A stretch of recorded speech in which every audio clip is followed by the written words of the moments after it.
Hi, today I'm reviewing Oppo A57s and I'll show you how to change home screen transition on this device.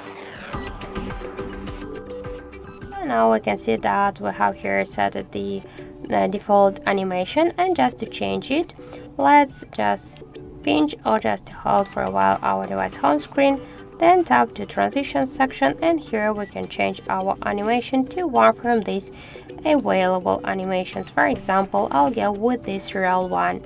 Just to use it, we should click here to apply button, and let's just go back, and we can see that we just successfully changed here home screen animation on our Oppo A57s.